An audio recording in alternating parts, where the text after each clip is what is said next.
करे लगनी अरवी के तैयारी हो, और कोहरे लगनी अरवी के तैयारी हो।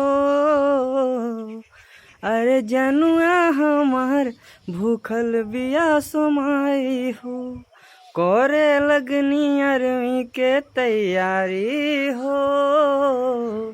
अरे जनुआ हमार भूखल बिया सोमारी हो।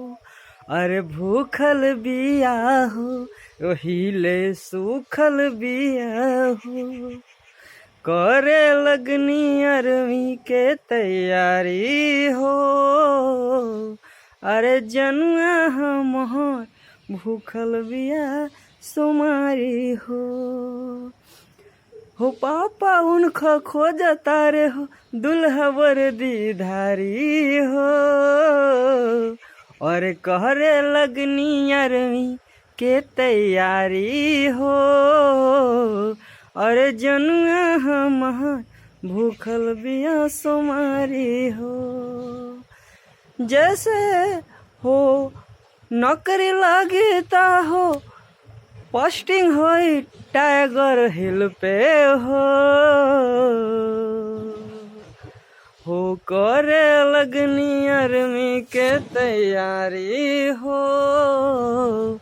और जनुआ हमार भूखल बिया सोमारी हो।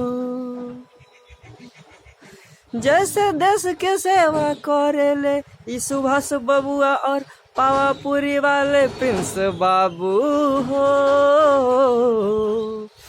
अरे कहरे लगनी अरवी के तैयारी हो, और जनुआ हमार भूखल बिया सोमारी हो। जय हिंद मित्रों, यह गाना विशेष रूप से मैं आर्मी के तैयारी करने वाले उन नौजवानों को समर्पित करता हूँ जो कि आर्मी एस्पायरेंट्स हैं। और आप सभी को 15 अगस्त की आगामी मतलब बहुत बहुत शुभकामनाएं। और मैं कोई बहुत बड़ा देशभक्त नहीं हूँ। देशभक्त इस दुनिया में और जितने भी भारतीय नागरिक हैं सभी लोग हैं। और किसी विद्वान का कहना है कि हर देश का नागरिक एक मतलब देशभक्त होता है। और यह गाना विशेष रूप से मैं खेसारी लाल यादव भैया मतलब बनाए थे सावन के मद्देनज़र। जय हो आपकी खेसारी लाल भैया। हाँ, जय नवादा, जय हिंद, जय बिहार।